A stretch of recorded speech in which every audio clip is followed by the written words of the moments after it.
যুবকেরা, কি দরকার ছিল ইমামে হোসেনকে কারবালায় যাবার? তিনি তো দুনিয়া জমিনে আগে থেকেই জানতেন, সব খবর পেয়ে গিয়েছিলেন। আল্লাহ নবীর কোলে ইমামে হোসেন বসে আছে, এমন সময় জিবরাইল সাল্লাম চলে আসলেন। আর এক রাতে রয়েছে হযরত মিকাইল আলাইহিস সালাম চলে আসলেন, আল্লাহ নবীকে সালাম দিয়ে বলতে লাগলেন, ইয়া রাসূলুল্লাহ হাবিবাল্লাহ, এই বাচ্চাটাকে এত আদর করছেন, এত পিয়ার করছেন, হুজুর আপনি কি জানেন এই বাচ্চাটাকে আপনার উম্মত দাবিদারদের মধ্যে একদল মুনাফিকেরা কারবালার জমিনে থেকে নির্মমভাবে তাকে শহীদ করে দেবে। ইয়া রাসূলুল্লাহ হাবিবাল্লাহ, এই হলো সেই কারবালার জমিনের মাটি। এই মাটিটা যেদিন লাল হয়ে খুন হয়ে যাবে, ওই দিনে ইমামে হোসেন কারবালার জমিনে শহীদ হয়ে যাবে। আল্লাহ নবী শোনার পরে এত কাঁদা কেঁদেছিলেন, নবী পাকের চোখের পানিতে ইমামে হোসেন লেগে গিয়েছিলেন। সাহাবা হুজুররা বলেছিলেন, ইয়া রাসূলুল্লাহ হাবিবাল্লাহ, হুজুর আপনি কেন এত কাঁদেন? আল্লাহ নবী বলেছিলেন, এ বাবা সাহাবারা, আমার এই বাচ্চাটাকে কারবালার জমিনে আমার উম্মত দাবিদারদের মধ্যে একদল মানুষেরা বড় অত্যাচার জুলুম করবে, তাকে হত্যা করে দেবে, শহীদ করে দেবে। তাই আমি রাসূলুল্লাহ আমার এই বাচ্চাটার এই কথা শুনে কাঁদতে লেগেছি, কিন্তু একটা রাতে দেখাতে পারবেন না। আল্লাহ নবী একবারও বলেছে, হে রাব্বি আল্লাহ, আমার এই বাচ্চাটা যেন কারবালার জমিনে শহীদ না হয়ে যায়, এর উপরে যেন জুলুমটা না হয়, এরকম একটা কোন রয়াতও পাবেন না। হযরতে খাতুনে জান্নাত তিনিও জানতেন এই বাচ্চা আমার কারবালায় শহীদ হবে। খাতুনে জান্নাতও কোনোদিন দোয়া চাই না, ও রাব্বি আল্লাহ, আমার বাচ্চাটা যেন শহীদ না হয়ে যায়, তার উপরে জুলুম যেতে হবে যেন না হয়। ইমামে হযরত আলী রাদিয়াল্লাহু তাআলা হুজুর আমার তিনিও জানতেন, একদিন ব্যবসা করে যখন কারবালার উপর দিয়ে আসছিলেন, একটা মানুষকে জিজ্ঞাসা করেছিল এই জমিনটার কি নাম? সেই মানুষটা এলাকার বলেছিল এটা কারবালা। হযরত আলী দাঁড়িয়ে গিয়ে বলেছিল, এই জায়গাতে আমার বাচ্চার তাবু হবে, ওই জায়গাতে আমার বাচ্চার দাম মুবারকটাকে পড়বে, ওই জায়গাতে আমার বাচ্চাকে শহীদ করে দেবে। সব জানার পরও একবারও কিন্তু তারা হাত তুলে বলে, আল্লাহ আমার বাচ্চার এই মুসিবত থেকে উদ্ধার করে স্বাভাবিক মৃত্যুদান একবারও বলেনি। এ যুবকেরা, তরুণীরা, আব্বারা, আল্লাহ দিনকে বাঁচাবার জন্য তারা নিজেদের প্রিয় বাচ্চাদেরকে কুরবানি করতে পিছু পায়নি, কিন্তু আল্লাহর ঝান্ডাকে, নবীর ঝান্ডাকে, দিন ইসলামের ঝান্ডাকে কখনো তিনা জমিনে গিরতে দেয়নি।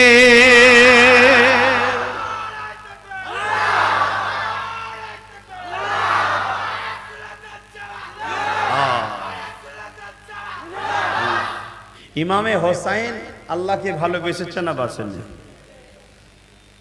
ইমামে হোসেন হুজুর আল্লাহকে কত ভালোবেসেছিলেন, রাতকে রাত জেগে জেগে জেগে জেগে আল্লাহর প্রেমে ধ্যানে কাটাতেন। এবং সবচেয়ে বড় বিষয় হলো আমার আল্লাহও তিনাকে ভালোবাসতেন। জোরে বলুন সুবহানাল্লাহ। আমার নবীও তিনাকে ভালোবাসতেন। সেই হোসেন হুজুরের উপরে পরীক্ষা হয়েছে না হয়নি? জিল্লাত, কষ্ট, আযাব, কষ্ট মানে জুলুম তার উপরে হয়েছে না হয়নি? কিন্তু তিনি ধৈর্যহারা হয়েছে না ধৈর্যের সাথে কামিয়াবি হয়েছে? প্রেম যদি করেন, প্রেমের নামই তো কষ্ট পাওয়া, তাই তো নাকি গো? ভালোবাসা নামই হলো কষ্ট পাওয়া ক্ষণস্থায়ীর জন্যে, তারপরে কিন্তু চিরস্থায়ী শান্তি। আসেন আমরা ইমামে হোসেনের জীবনী একটু দেখি। কেননা আমাদের নেতা, জান্নাতি যুবকদের নেতা হযরত ইমামে হোসেন, যিনি আমার আল্লাহকে ভালোবেসেছিলেন, আমার আল্লাহ পাক তিনাকে ভালোবেসেছিলেন।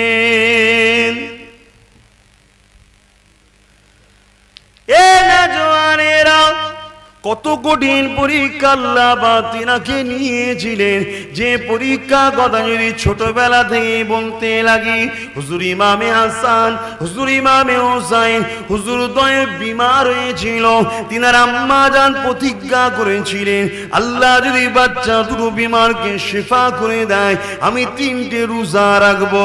আল্লাহ পাকের দয়াতে বিমার যখন শিফা হয়ে গেল, 3টে রোজা রেখেছিল। ওই রোজার সেরিটা কি করেছিল?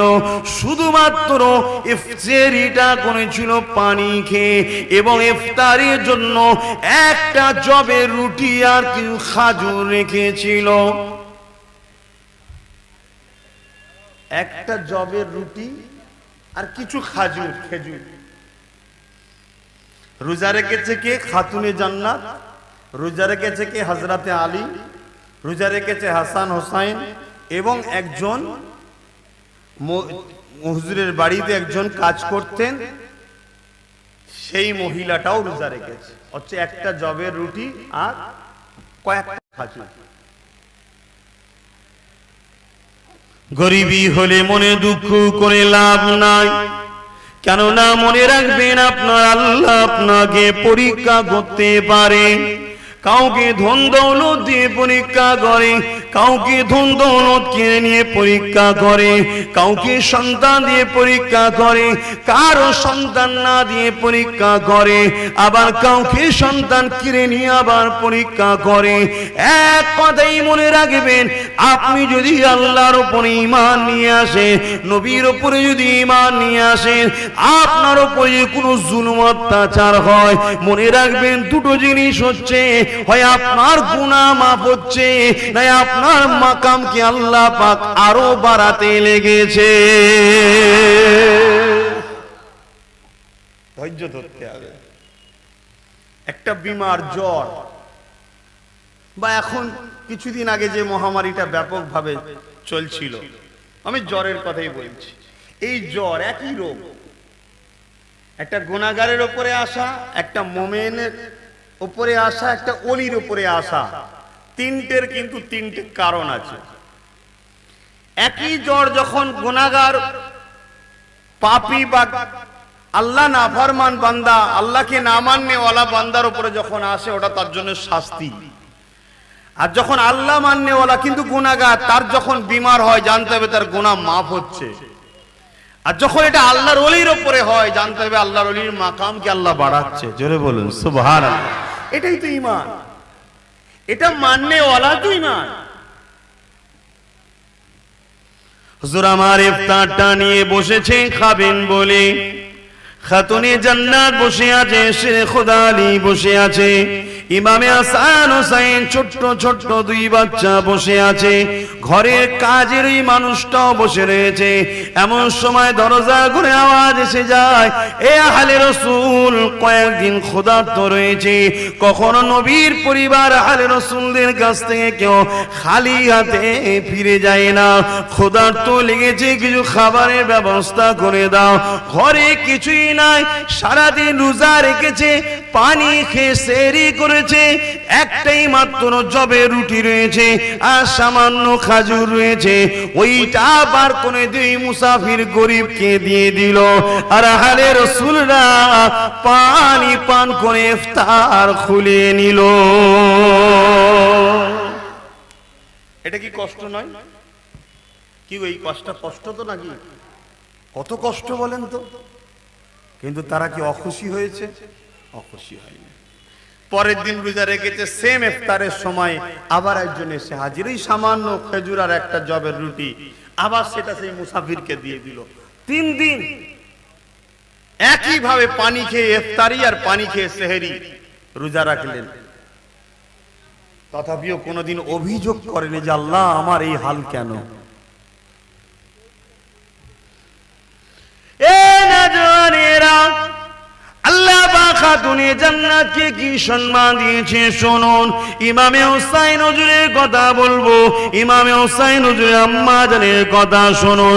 নামাজ আমরা সবাই পড়ি, রোজা আমরা সবাই রাখি, কিন্তু আল্লাহ পাক ইমামে হুসাইনকে নামাজের নামাজ বানিয়েছে। নামাজের মধ্যে যখন দরুদ পড়ি বৈঠকে, আল্লাহুম্মা সাল্লি আলা মুহাম্মাদ ওয়া আলা আলি মুহাম্মাদ, আলে মুহাম্মাদ, আলে মুহাম্মাদ, আলে মুহাম্মাদের উপরে আল্লাহ শান্তি বর্ষণ করো। যাদের উপরে নামাজের দোয়া চাওয়া রয়েছে সেই হুসাইনের কথা বলছি, এবং তিনার আম্মা জানো আলে মুহাম্মাদ, তিনার কথা বলতে লেগেছে কিয়ামতের দিনে, যেদিন মাথার এক বিগদায় পরে এক হাত উপরে আল্লাহ সূর্যকে নামিয়ে দেবে, মানুষের মাথার খিনগুলো নাক দিয়ে জনে জনে গলে গলে পড়তে লাগবে, সবাই নফসি নফসি করতে লাগবে। ওই দিন কোনো দাদাগিরি চলবে না, কোনো মস্তানের মস্তানিগিরি চলবে না, কারো কথা চলবে না। এই রকম কঠিন দিনেতে হঠাৎ করে গায়েবী আওয়াজ আসবে, এ আহলে মাশর, এ ময়দানে মাশরের মানুষেরা, তোমরা সবাই মাথাকে হ্যাট করে নাও, তোমরা জমিনের দিকে নজরটাকে ঝুঁকিয়ে দাও, কেননা খাতুনে জান্নাত সম্মানের সাথে আল্লাহর জান্নাতে যাচ্ছে। আল্লাহ নবী জানিয়ে দিলেন, আমার ফাতেমা যখন জান্নাতে যাবে 70,000 ফেরেশতা আমার ফাতেমার সম্মানে ঘিরে তাকে নিয়ে যাবে।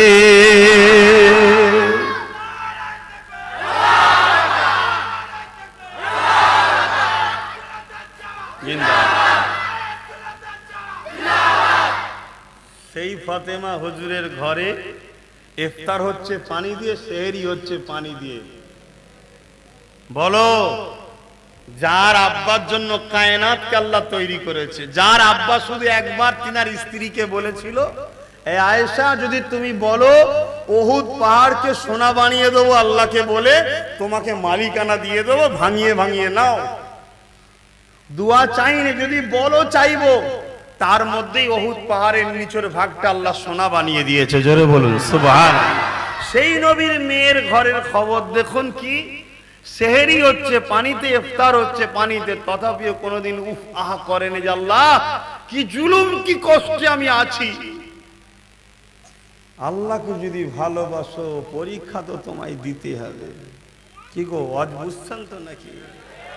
মন খারাপ করার কিচ্ছু নেই। যুবকেরা, আর একটু আগে চলুন, খাতুনে জান্নাতের কথা আর একটা বলি শুনুন, তারপরে শিরে খুদারির একটা কথা বলবো, তারপরে ইমামে হুসাইন হুজুরের কথা বলবো। গরমে কষ্ট হচ্ছে, বলবো তো নাকি? এ যুবকেরা, হযরতে খাতুনে জান্নাত, কষ্ট তো হবার কিছু নাই। প্রেম যারা করে এর থেকে কঠিন রোদে প্রেমিকার জন্য অপেক্ষা যদি করতে পারি, যে প্রেমিকার জন্য অপেক্ষা করে দুনিয়া পাওয়া যাবে। এখন যাদেরকে প্রেম করতে বলছি তাদের সঙ্গে প্রেম করলে কি পাওয়া যাবে শুনে রেখে দেন। আল্লাহ নবী বসে আছে, এমন সময় কিয়ামতের কথা বলতে লেগেছে। বুখারী মুসলিমের হাদিস, কোরআনের পরে যে কিতাবটা দরজা রয়েছে, আল্লাহ নবী জাহান্নামের বর্ণনা করছে। এই বর্ণনা করতে করতে নবী আমার কঠিন এমন করে কিয়ামতের কথা যখন বলে, সাহাবা হুজুররা কাঁদে। ওখানে হযরতে আলী বসেছিল। আল্লাহ নবী বোনকে বলতে লাগলেন, ইয়া রাসূলুল্লাহ, হাবিবাল্লাহ, আমাদের এই কঠিন দিনে কি হবে উপায়? আল্লাহ নবী বলেছিলেন, আলী চিন্তা করো না, তুমি আমি খাতুনে জান্নাত হাসান হুসাইন এই কঠিন কিয়ামতের দিনে তো আল্লাহর আরশে আজিমের উপরে বসে জান্নাতি খানা খাবো।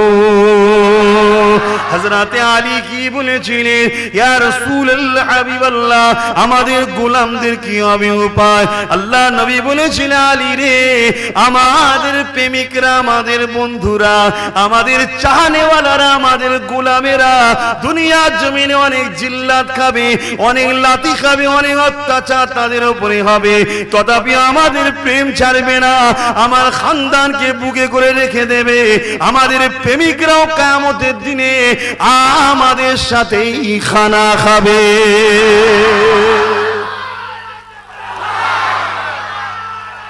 আল্লাহ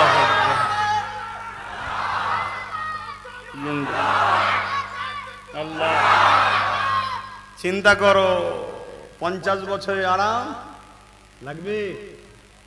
চলো শয়তানের দিকে যাও, 50 বছরের আরাম দুনিয়ার নজরে পাবো। ওখানেও শান্তি নেই, শয়তানের রাস্তায় কখনো শান্তি থাকতে পারে? হ্যাঁ, ওখানে শান্তি, কিন্তু দুনিয়াবি দিকে দেখবে শান্তি আছে। আর যদি বলো না দরকার নেই, 50 বছর একটু নাই ঠেলা গুতো খাবে, কিন্তু ওইখানে সুম্মা নুফিকা, কিয়ামত কতদিন হবে? কানা মিকদারু 50 আলফা সানাতিন, কোরআন বলছে। আর কোরআন এমন একটা কিতাব, পৃথিবীতে কারো ক্ষমতা হয়নি আজ পর্যন্ত কোরআনের উপরে কলম চালাবে। জোরে বলুন সুবহানাল্লাহ। পৃথিবীতে বহু ধর্মগ্রন্থ আছে, আমি কাউকে বড় করব না ছোট করব না, সত্যটা বলছি। পরিবর্তন হয়েছে, সংযোজন হয়েছে, সংশোধন হয়েছে, ভুল বেরিয়েছে, চেঞ্জ হয়েছে, কিন্তু কোরআনকে নিয়ে পৃথিবীতে এত রিসার্চ হয়, অন্য কোন কিতাবকে নিয়ে রিসার্চ হয়নি। কোরআনের মাননে ওলারাও রিসার্চ করে, কোরআনকে মিটানে ওলারাও রিসার্চ করে, মাননে ওলারাও ভুলবার করতে পারেনি, মিটানে ওলারাও পারেনি। 30-40 বছর ভুল বার করতে গিয়ে নিজের ভুলকে ধরতে পেরে হাজারো নয় লক্ষ জ্ঞানী আজও কালেমা পড়া মুসলমান হচ্ছে। জোরে বলুন সুবহানাল্লাহ। সেই কোরআন বলছে কিয়ামত কতদিন হবে? কানা মিকদারু 50 আলফা সানাতিন, 50,000 বছরের দিন হবে একটা। কথা বুঝছেন না? আমি যদি বলি ওখানেই বস, ও আমার কথা নাও শুনতে পারে, সরে যেতে পারে। কিয়ামতের দিন সরার লাইন থাকবে না। যে এত কষ্ট হচ্ছে, মাথার এক বেগদা উপরে যায়, একটু আসে ছায়াতে দাঁড়ায়, ওটা ভাবার সময় পাবেনি। সব একটাই কথা, নফসি নফসি নফসি। আর আহলে রাসূলরা কি করবে? আরশ আজিমে খানা খাবে। জোরে বলুন সুবহানাল্লাহ। আরে বিচার তো আমাদের জন্য, তাদের জন্য নয়। আমরা তো তাদেরকে আর আমাদেরকে এক করে ফেলছি। আর তাদের যারা গোলাম হবে কি হবে বলুন? তাদের যারা প্রেমিক হবে, বন্ধু হবে, তাদের সাথী হবে, তাদের কষ্টে যাদের কষ্ট হয়, তাদের কষ্ট শুনে যাদের মনে ব্যথা হয়, তাদেরকে আঘাত দিলে যাদের কষ্ট হয়, যাদের চোখের পানিতে যাদের চোখ কাঁদে, তারা কোথায় থাকবে? তারাও তাদের সাথে খানা খাবে। জোরে বলুন সুবহানাল্লাহ। এটা আমার বাপের কথা নয়, এটা আমার রাসূলের কথা। আর নবীর কথাটাই হলো আল্লাহর কথা, ওটাও হাদিস, আর ওটাও ওহী।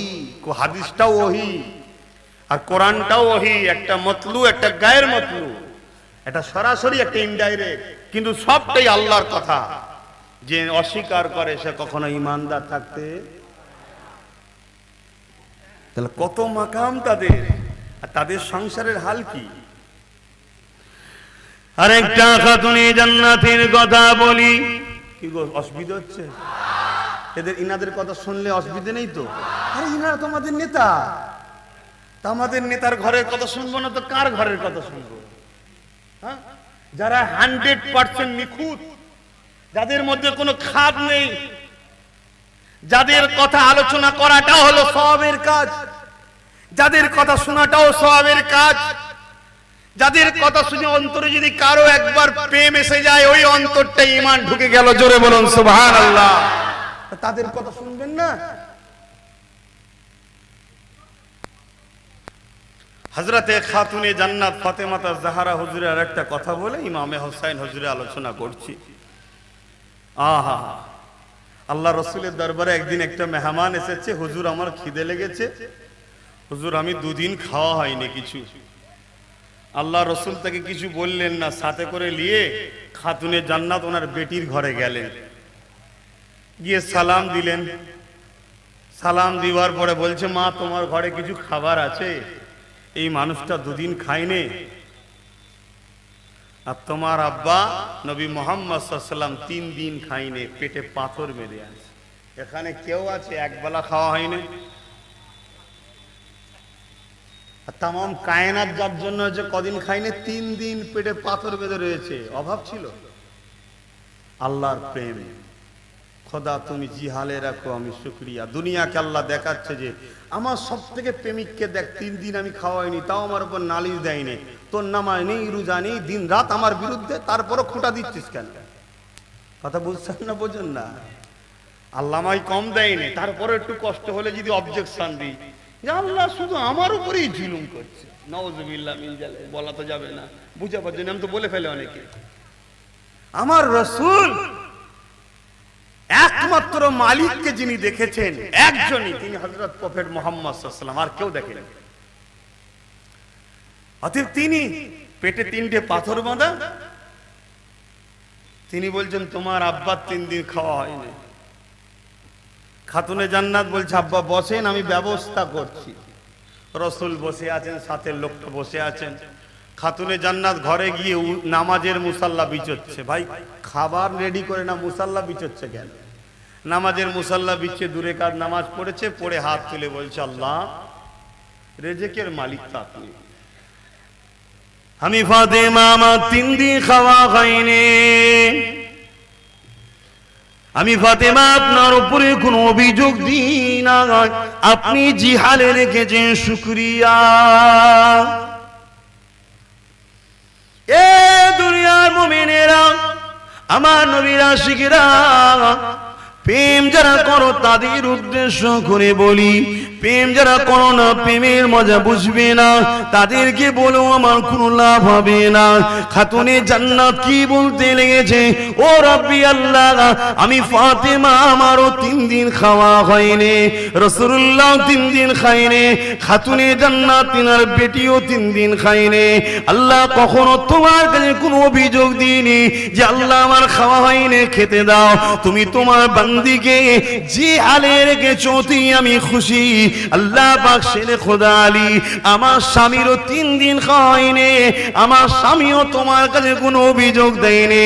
আমার ছোট্ট 2 বাচ্চা ইমামে হাসান ইমামে হোসেন, ওই ছোট্ট ছোট্ট 2 বাচ্চাও 3 দিন না খেয়ে ভুকা রয়েছে, তথাপিও তারাও কোনো মন খারাপ করেনি। কিন্তু আজ আমার দরবারে এমন একটা মেহমান আপনি পাঠিয়েছে, তিনি যদি জানতে পেরে যায় খাতুনে জান্নাত 3 দিন ভুকা রয়েছে, আল্লাহর জমিনের উপরে সব থেকে তিনি আমাকে বেশি ভালোবাসে, আমি তিনার সন্তান, তিনার কন্যা, তিনার মনটা বড় ভেঙে যাবে। আমি আমার আব্বুকে কষ্ট দিতে চাই না, মন ভাঙতে চাই না। আল্লাহ পাক আমার আব্বুর জন্য কিছু রিজিকের খাবারের ব্যবস্থা করে দেয়। আমার আল্লাহ রহমতের দুনিয়ায় জোশ মারলে, এ জিবরাইল দুনিয়ার জমিনে যা দেখ, আমার খাতুনে জান্নাত আমার বান্দি নিজের জন্য বলে না, আমার হাবিবের কষ্ট দেখে আমার হাবিবের জন্য চাইছে। আমার ফাতেমা যদি আমার হাবিবকে ভালোবাসে, আমি আল্লাহকে আমার হাবিবকে ভালোবাসি না, কিন্তু আমার হাবিব বলে দিয়েছে ও আল্লাহ আমাকে গরিবের সঙ্গে রাখবে। কেন? গরিবরা 50,000 বছর আগে আল্লাহ পাকের জান্নাতে যাবে। দুতলা ঘর নেই বলে মন খারাপ করলে হবে? গাড়ি বাড়ি নেই বলে মন খারাপ করলে হবে? 50,000 বছর আগে জান্নাত চলে যাবে, আর এই 50,000 বছর ময়দানে মাহশরে হিসাব দিতে হবে। তুমি কি ভেবেছো আব্বাস সিদ্দিকীরও ছাড় নাকি? আল্লাহ যদি পার করাই তবে হবে, না আমারও লাইন নেই। হযরতে খাতুনে জান্নাত খানার জন্য দোয়া চাইতে লাগলেন। এমন সময় দেখা যায় হযরতে জিবরাইল সাল্লাল্লাহু খানা নিয়ে আসলেন। আল্লাহ নবী দরবারে খাতুনে জান্নাত খিদমতে দিলেন। এ যুবকের, আল্লাহ নবী খাবারটা নিয়ে যখন মুখে দিতে যাবে, নবী আমার খাবারটাকে নিয়ে বারবার দেখে ফিরে এসে বলল, ফাতেমা রে, এই খানা তুমি কোথায় পেলে? আর তো লুকানো যাবে না, ইয়া রাসূলুল্লাহ হাবিবাল্লাহ 3 দিন আমার খাওয়া হয় না, শেরেখুল আলী 3 দিন খাওয়া হয় না, ইমামে হাসান হুসাইনের 3 দিন খাওয়া হয় না, হুজুর ঘরে আমার কিছুই না, আপনার জন্য আল্লাহর কাছে দোয়া চেয়েছি, আল্লাহ জান্নাতি খানা দিয়েছে। এ যুবকেরা, তরুণেরা, দিন দুনিয়ার বাচ্চার ঘরের হালটা দেখে নাও। আজকে তোমার আমার সমাজে সামান্য যদি একটু মাতব্বর হয়ে যায়, তার পরিস্থিতিটা কি দেখো। একটু যদি পয়সাওয়ালা হয়ে যায়, ব্যাস গরিবকে ভালোবাসুন, গরিবকে পিয়ার করুন, গরিবের সাথ দেন, গরিবের সঙ্গে বন্ধু করুন।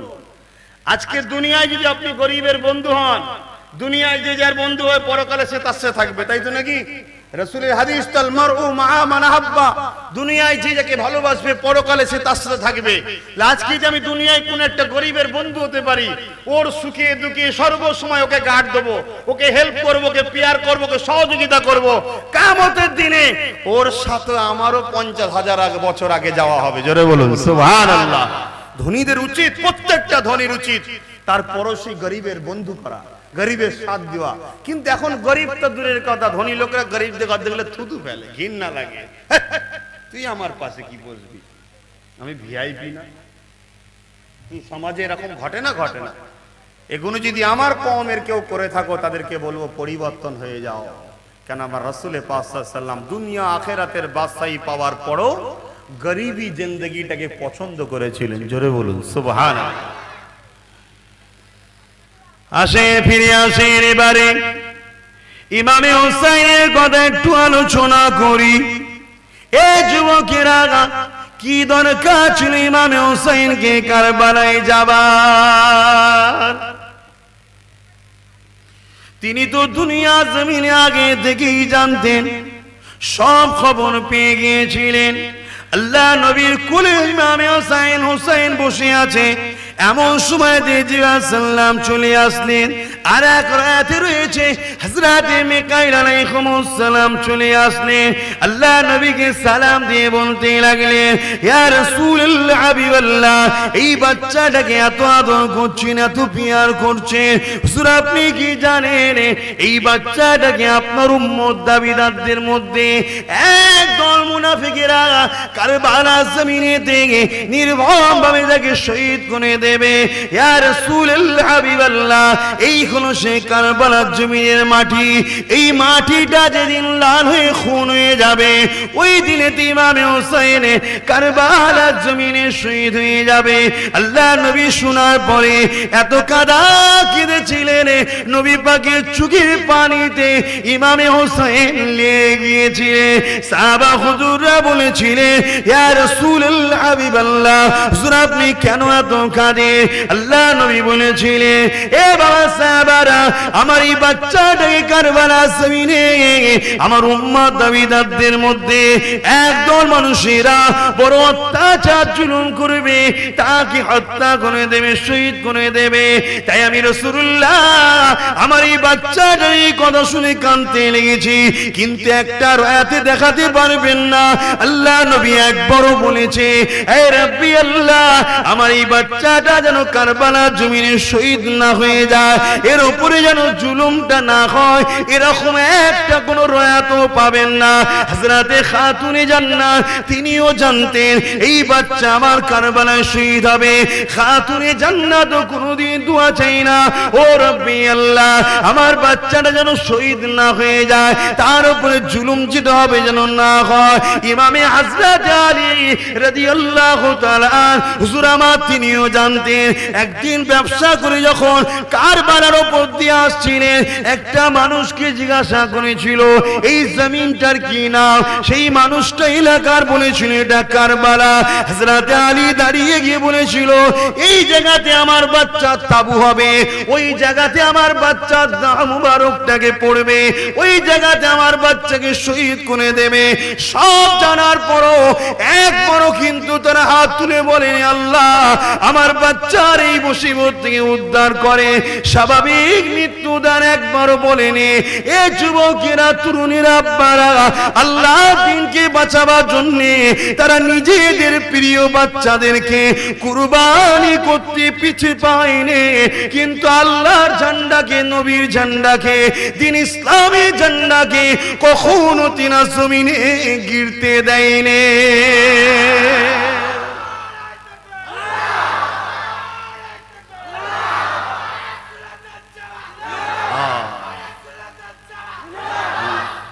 আর আজকে আমরা সব থেকে যদি বড় ইসলামের কেউ ক্ষতিকারক করে, আজকের দিনে সব থেকে বড় ইসলামের ক্ষতি মুসলমান করছে। একবারও কখনো কিন্তু দোয়া করেনি যে আল্লাহ ওই কারবালায় যে অত্যাচারটা হবে, কারবালায় কি অত্যাচার হয়েছিল, তামাম কায়নাত যাদের সদকাতে খায়, রাসূলুল্লাহর সদকায়, রাসূলুল্লাহর ওসিলায় আমরা খাই, তাই তো নাকি গো? মানেন তো নাকি? সব আকীদা রাখেন তো? হ্যাঁ, সব কিছুর মালিক আল্লাহ, কিন্তু বন্টন করে রাসূলুল্লাহ। জোরে বলুন সুবহানাল্লাহ। নবীকে সেই মাকাম আল্লাহ দিয়েছে, যাও হাবিব তোমাকে আমি দিলাম, তুমি যাকে যেটা দেবে তুমিই ভাগ করো। এ পাওয়ার, এটা ভালোবাসা। সেই নবীর ওসিলায় আমরা সবকিছু পাই। আর সেই নবীর আহালকে কারবালায় পানি পর্যন্ত দেয় না। কারা? হিন্দুরা। এই হিন্দুরা করেছিল, খ্রিস্টানরা করেছিল। পুরো বাংলা ঘুরে দেখলাম, একটা হিন্দু লোক কোনোদিন আমাকে দেখে মুখ বেঁকালো না বা গালও দিল না। আফসোস, আজ সেদিনের কারবালার ইতিহাস। সর্বসময় মুনাফিক, যারা হুবহুব দেখতে আমাদের মতো মুসলমান, কিন্তু তারা এত কঠিন হিংস্র। হযরত আলীর সঙ্গে নামাজ পড়েছে আর হযরত আলীর পেটে ছুরি করে দিয়েছে। হযরত আলী, বুঝতে পারছেন তো কার কথা বলছি? আল্লাহর নবী যার হাত ধরে বলেছিল, আলী যার মাওলা, আমি রাসূল তার মাওলা। আয় আমার আল্লাহ, মাওলা মানে সাহায্যকারী বা সাথী বা অভিভাবক, কথা বুঝে আসছে। আয় আল্লাহ, আমি যার মাওলা, তুমি তাদের হয়ে যাও মাওলা। জোরে বলুন সুবহানাল্লাহ। ফারুক আজম দাঁড়িয়েছিলেন, তিনি দাঁড়িয়ে উঠলেন, বসেছিলেন যে আলী মুবারকবাদ তোমাকে, আজ থেকে তুমি আমারও মাওলা। জোরে বলুন সুবহানাল্লাহ। কি মাকাম, কি দরজা, কি ইজ্জত! আল্লাহ রাসূল বলেছিলেন, কেউ যদি আমায় পেতে চাও, আমি হলাম ইলমের শহর, আর ওই শহরের দরজা হলো হযরত আলী।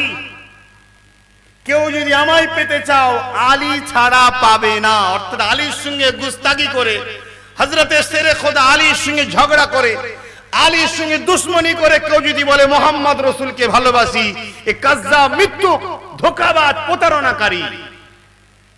হযরতে আলী একদিন বাজারে বলে বেড়াতে লেগেছে, আরে রাসূলের কাছে কেউ যদি একবার যায়, আমার কাছে দুবার আসতে হবে। আল্লাহ নবীর কানে খবর গেছে, জামাই হয় আবার, ডেকে পাঠিয়েছে, তুমি কি বলছো? হুজুর কুরবান যাক আমার জান আপনার কদমে, আমার বাপ মা আপনারা কুরবান হয়ে যাক। হুজুর আমি কিচ্ছু বলিনি, আপনি যা বলেছেন আমি তাই বলেছি। জোরে বলুন সুবহানাল্লাহ। তুমি কি বলেছো? হুজুর আপনি কি শুনেছেন? না তুমি নাকি বলেছো রাসূলের কাছে একবার গেলে আমার কাছে দুবার আসতে লাগবে, আমার কাছে দুবার যেতে হবে। হুজুর আমি বলিনি তো, আপনি বলেছেন তো। আপনি বলেছেন ইলমের শহর আপনি, আর আমি দরজা। আপনার কাছে যেতে গেলে ঢুকবার সময় একবার, বেরোবার সময় একবার, আমার কাছে তো দুবার আসবে। জোরে বলুন সুবহানাল্লাহ। সেই হযরতে আলীকে শহীদ করেছে কারা? নামাজি, নামাজ পড়ে। অতএব বাপ খোদার এই ঘরগুলো বদদোয়া না করে, একটু মাথায় রাখুন। আমি এই ঘরটা বলবো না, দুনিয়ায় মসজিদ গুলো যেন বদদোয়া না করে আপনাদের ঘরে, একটু মাথায় রাখুন। মসজিদের কমিটি নামাজি, মুত্তাকি, পরেজগারদের ঘরে করুন। মসজিদের 100-র মধ্যে 90টা ইমাম পরাধীন। ইমামের দোষ নয়, দোষ আপনাদের। আপনারা নিজেদের ক্ষতি নিজেরাই করছেন। ইমামগুলোকে চাকর বানিয়েছেন আপনারা। ইমাম পরাধীন হলে তার পিছনে নামাজ হবে না শরিয়াতে, আর সেই ইমামের পিছনে আপনারা নামাজ পড়ছেন, আপনারাই তাকে পরাধীন বানিয়ে রেখেছে। তার কথা বলার অধিকার নেই, সে সত্য কথা বলতে পারবে না, সে একটুখানি হাসতে পারবে না, সে একটু কোনো জায়গায় যাবে, তার স্বাধীনতা নেই। তাকে পরাধীন আপনারা বানিয়েছেন। ঘরের দরওয়ানকে দিচ্ছেন 10,000 20,000 টাকা, আর আল্লাহর ঘরের ইমাম তাকে দিচ্ছেন 4,000। তাও হাত কাঁপছে, দেখে দেখে ছিঁড়া নোট, পচা নোট গুলো দিচ্ছে। ইমাম বলছে এটা চলবে, লিলে হইলে নাই চলে যা। কার সাথে কথা বলছেন? এগুলো মাথায় রাখুন, আযাবের শিকার হবেন আপনারা। আর ইমাম হুজুরদের ঘরে বা আলেম ইমাম হযরতদের বলবো, নিজেদের অস্তিত্ব নিজেরা বাঁচান। দালাল যদি করতে হয় মুহাম্মদ রাসূলের হন, দালালি যদি করতে হয় ইমাম হোসেনের করুন। কোন বেঈমান, জালিম, সন্ত্রাসদের দালালি করবেন না। যদি দালালি করতে হন মুহাম্মদ সাল্লাল্লাহু আলাইহি সাল্লামের খানদানের করবেন। আর না হয় আল্লাহ আপনার ইজ্জত তো নাবিয়েছে, আরো নাবিয়ে দেবে, আপনি আফসোস করবেন। দুটো কথাই বলে গেলাম। এতে আপনাদের গায়ে লাগলে মাফ করবেন, ইমাম সাহেবদের গায়ে লাগলেও মাফ করবেন, কিন্তু সত্য কথা বলে যাচ্ছি। নিজের ইজ্জত নিজেকে বাঁচাতে হবে। আর আপনাদের বলে যাই, পরাধীন ইমামের পেছনে নামাজ হবে না, ইমামকে আপনারা পরাধীন বানাবেন না। আর মসজিদ কোনো যেন বদদোয়া না করে, এটাও মাথায় রাখবেন। হাসেন, আমার ইমামের কথা বলছিলাম। আমার ইমাম কারবালা জমিনে গেলেন। অনেক বড় কথা বলতে গেলে আরো সময় লাগবে। দুসরা মুহররমের 2 তারিখে কারবালা জমিনে পৌঁছালেন। হুজুর কিন্তু লড়াই করতে যায়নি। হুজুরের সঙ্গে পুরুষ ছিল 72 জন, নারী ছিল 10 জন, মোট 82 জনকে নিয়ে রওনা দিয়েছে। কোথায় যাচ্ছে? হুজুরকে কুফার মানুষরা দাওয়াত দিয়েছিল, চিঠি করে দাওয়াত দিয়েছিল। অনেক বড় কথা, কুফার মানুষেরা বলেছিল, ও হযরত ইমামে হুসাইন, আমরা হলাম হযরত আলীর মুরিদ, আমরা সিয়ানে আলী, অর্থাৎ সিয়া আলী যাকে বলা হয়, আমরা হযরত আলীর ভক্ত, আলীর দলের লোক, আলীর প্রেমিক লোক। আপনি আমার কুফাতে চলে আসুন। হুজুর আমাদের কুফার মানুষের দাওয়াতে যেতে লাগলো। দাওয়াত দিলে তো কবুল করতে হবে, দাওয়াত কবুল করা হলো সুন্নাতে রাসূল। ইমামে হুসাইন যেতে লেগেছে। এমন সময় ওই কারবালা নামক জায়গায় 2রা মুহররমে পৌঁছালো। এমন সময় 1000 সৈন্য নিয়ে হুর বলে একজন সেনাপতি ইমামে হুসাইনকে ঘিরে ফেললো। ও হযরত ইমামে হুসাইন কোথায় যাচ্ছে? হুজুর আমার বলতে লাগলে, না রে বাবা, কোথায় যাচ্ছি? মুরিদরা দাওয়াত দিয়েছে, মুরিদের কাছে যাচ্ছি। হুজুর আপনাকে বন্দী করার জন্য বাদশাহ দরবার থেকে হুকুম রয়েছে। ইমামে হুসাইন জিজ্ঞাসা করতে লাগলেন, আমার কসুরটা কি, আমার অপরাধটা কি? না তুমি বাগাবাত করেছো, সরকারের বিরোধী করেছো। ইমামে হুসাইন বলেছিলেন, বাগাবাত তো ধোঁকা তো তাকে বলে যে প্রথমে মানে তারপরে তো অস্বীকার করে। আমি তো কোনো দিনে জিতকে মানিনি, তাহলে ধোঁকা কোথায় দিলাম, বাগাবাত করলাম কোথায়? কিন্তু হযরত হুর তখন বলল, না আপনাকে ছাড়বো না, আপনাকে এই জায়গা থেকে আগেও যেতে দেবো না, আর আপনাকে আমি বন্দিও করতে পারবো না। কেন? আমি রাত ধর্ম পালন করছি ঠিকই, কিন্তু আমার ভেতরটা মুহাম্মদ রাসূলের গোলামি রয়েছে। আজও বহুত মানুষ চায় নবীর খানদানদের বিরুদ্ধে বলবো না, কিন্তু মজবুরিতে তারা জড়িয়ে যাচ্ছে। মজবুরিতে ভেতরটা রয়েছে, কিন্তু বাইরেটা মজবুরিতে বলে ফেলছে। হুরেরও সমস্যা ঠিক তেমনই হয়েছিল। তো অনেক বড় কথা, হুজুরকে যেতে দেয়া হলো না। হুজুর আগিয়ে গেলেন, ওখানে দাঁড়িয়ে গেলেন। তারপরে হুজুরকে ওই হুর পরামর্শ দিতে লাগলো যে আপনি এক কাজ করুন, আপনি রাত্রিরে আমাদের চোখের আড়ালে আপনি মক্কায় ফিরে যান। কোন কিতাবে আছে হুজুর 3 দিন চেষ্টা করেছিলেন বা 3 বার চেষ্টা করেছেন। আল্লাহর মর্জি, সেই ঘুরে ওই জায়গাতেই এসে হাজির। সকালে দেখছো ওই জায়গায়। এখন পুরোটা বলতে গেলে তো ভাই অনেক সময় লাগবে, ওই মেন জায়গাটাই আসছি। তো এইভাবে একদিন 2 দিন করে কাটতে লাগলো। এদিকে সীমার বিশাল এক বাহিনী নিয়ে হাজির হয়ে গেল। হাজির হয়ে যে ইমামে হোসাইনকে অফার দিল, হয় এজিদকে মেনে নিন, আর না হয় লড়াইয়ের জন্য প্রস্তুত হন। ইমামে হোসাইন হুজুর একটাই কথা বলেছিলেন যে অন্যায়ের কাছে মাথা নত করে আমার নানা দিনকে নষ্ট করে দেওয়ার থেকে নিজের গর্দানকে কেটে দিয়ে আমি পছন্দ মনে করি। জোরে বলুন সুবহানাল্লাহ। কিন্তু ইমামে হোসাইন তার আগে হুরকে বলেছিল যে আমার 3টে কথা, আমাকে হয় মক্কায় যেতে দেয়া হোক, আর না হয় কুফাতে যেতে দেয়া হোক, আর না হয় আমাকে এজিদের কাছে নিয়ে যাওয়া হোক, আমি এজিদের সঙ্গে কথা বলব। হুর কিন্তু রাজি হয়েছিল, কিন্তু এই সীমার এসে একটাই লক্ষ্য ছিল, হুজুরের বিরোধী করা, হুজুরের সঙ্গে লড়াই করা।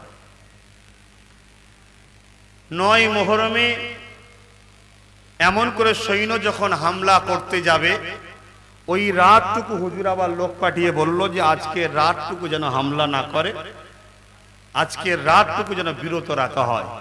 ওই রাতটুকু হুজুর সারা রাত কোরআন তেলাওয়াত করেছিলেন, নামাজ পড়েছিলেন এবং খুতবা দিয়েছিলেন। সেই খুতবাতে হুজুর বলেছিলেন, সেই খুতবার একটা ছোট্ট অংশ আপনাদের কাছে শোনাচ্ছি। কোনোদিন যদি দেখো কোনো জালিম রাজা বা কোনো জালিম আমার নানার ইসলামকে বিরুদ্ধে কোনো কাজকে প্রতিষ্ঠিত করতে চাইছে, আমার নানার প্রেমিকদের উচিত তার বিরুদ্ধে ক্ষমতা থাকলে হাত দিয়ে লড়াই করো, হাতে না ক্ষমতা থাকলে মুখ দিয়ে করো, মুখে না থাকলে অন্তর দিয়ে সেটাকে ঘৃণা করো। যদি এর মধ্যে কোনোটা না থাকে তাহলে সেই জালিমের সঙ্গেই তাকে আল্লাহ পরকালে জাহান্নামে দেবে। ইমামে হোসাইনের কথা মানবেন না মানবেন না? ইমাম হোসাইন সাহাবী ছিলেন না ছিলেন না? তিনি সাহাবী। সাহাবীরাও দলিল আসাবিকান নুজুম বিআইদিহিম ইক্তাদাইতুম ইহতাদাইতুম। আমার রাসূলের সাহাবারা হলো আকাশের তারকারা, জিন নাই, যাকেই মানবেন হিদায়াত পেয়ে যাবেন। আজকে ভাবো, আল্লাহ নবী নওয়াজ ইমামে হোসাইনকে জিজ্ঞাসা করা হয়েছিল, ও হযরত ইমামে হোসাইন, সবাই তো এই জিদকে মেনে নিয়েছে, আপনি কেন মানবেন না? ইমামে হোসাইন বলেছিলেন, আমি তক্তার জন্য লড়াই করিনি, সিংহাসনের জন্য লড়াই করিনি, আমি সম্রাট হব, রাজা হব, নেতা হব, এর জন্য লড়াই করিনি। এ বিশ্ব জগতের মানুষ, এ যে ছিল শরাবী, এ যে ছিল চরিত্রহীন, এ যে ছিল শরিয়াত বিরোধী, এ যে গান তামাশা খেল তামাশা দিয়ে থাকতো, নারীর সঙ্গে অবৈধ সম্পর্ক রাখতো, আল্লাহ নবী দ্বীনের বেখিলাফ ছিল। আমি হোসাইন যদি অন্যায় যদি মাথা নত করে দিই, তার সঙ্গে হাত মিলিয়ে যদি নিই, কিয়ামত পর্যন্ত আমার নানার উম্মতেরা তাহলে যুগে যুগে যুগে যুগে অন্যায়ের কাছে মাথা নত করে দেবে, অন্যায়ের কাছে বায়াত হয়ে যাবে, অন্যায়ের কাছে হাত ধরে নেবে। আমি ইমামে হোসেন এটি যদি পরিবর্তন হয়ে যায়, ওর হাতে হাত দিতে আমার কোনো অসুবিধে নাই। এ দুনিয়ার মানুষেরা যারা ইমামে হোসেনের সঙ্গে জান্নাতে যাবার আশা রাখো, হুজুরকে জান্নাতের যুবক মনে রাখো, জীবনে কোনোদিন শরাব পান করো না। যদি করে বলো আজকে দিনই তওবা করে নাও, তওবা করে পরিবর্তন হয়ে যাও। শরাব যেমন পান করবে না, শরাবের সঙ্গে বন্ধু করতে পারবে না, শরাবীকে সাপোর্ট করতে পারবে না, কারণ আমার নবী রক্ত পানি করে এই শরাবকে বন্ধ করেছিল। আজকে যদি কেউ শরাবকে প্রতিষ্ঠিত করতে চায়, তাকে ক্ষমতা থাকলে হাত দিয়ে রুখে দাও, যদি হাতে ক্ষমতা না থাকে মুখ দিয়ে রুখে দাও, মুখে যদি ক্ষমতা না থাকে অন্তর থেকে ঘৃণা করো। এই তিনটের মধ্যে কোনটা যদি তোমার মধ্যে না পাওয়া যায়, আল্লাহর কসম বলে যায়, তুমি নামাজি হতে পারো, তুমি রুজবি সাহেব হতে পারো, তুমি মুফতি হতে পারো, আলেম হতে পারো, রাসূলের হাদিস অনুযায়ী ঈমান বলে তোমার মধ্যে কিছু নাই। আর বেঈমান কোনদিন জান্নাত যাওয়া তো দূরের কথা, আল্লাহর জান্নাতের খুশবু পাবে না। কি গো, অজে অসুবিধা হচ্ছে না? ওয়াজ করা যাবে না? তবে হ্যাঁ, একটা দিন আসছে তুমি কোরআন মানতে পারবে না, একটা দিন আসছে তুমি হাদিস মানতে পারবে না, একটা দিন আসছে তোমার এই মসজিদকে তুমি বাঁচাতে পারবে না। ইতিপূর্বে যা বলেছি আলহামদুলিল্লাহ অনেক ঘটেছে, আজকেও যা বলছি তুমি আগামী 2-3 বছরে দেখে নেবে। আমি যদি বেঁচে নাও থাকি, আমার কবরের ধারে গিয়ে একটু বলো যে ভাইজান যা বলেছিলেন, বাবাজি যা বলেছিলেন ঘটছে। আর যদি বেঁচে থাকি আমি এসে বলবো, কি রে কি বুঝছিস? অর্থে এমন দিন আসছে। আর আমি বলছি বলতে কি, আমি কি সব গায়েবের খবর জানি না? আরে নবী বলে গেছে, হাদিস বলছি তো, নবীর কথাগুলো পড়লেই তো সব জানবেন। আজ থেকে কিয়ামত পর্যন্ত কি হবে একটা একটা একটা একটা করে নবী সব বলে দিয়ে গেছে। অতএব সেইটা আমি বলা মানেই তো ঘটবে, কিন্তু আমি সব বলতে পারবো না। কেন? সব বলা আম সমাজে নবীও নিষেধ করে গেছে। এই সব আম সমাজে বলেছিলাম বলেই তো ক্ষতিটা হলো।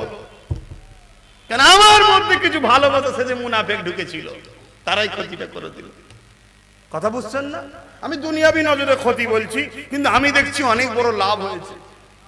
হয়তো দেখা যাচ্ছে আমি আরবপতি হয়ে যেত, হয়তো দেখা যাচ্ছে আমার আল্লাহ কি বলে ধন দৌলত দিয়ে ভিআইপি সম্মান দিয়ে আমাকে পরীক্ষা করছিল হয়তো, আর আমি সম্মান পেয়ে পরীক্ষার কথা ভুলে গিয়ে এমন হয়তো খারাপ হয়ে জাহান্নামে ঢুকে যেতাম।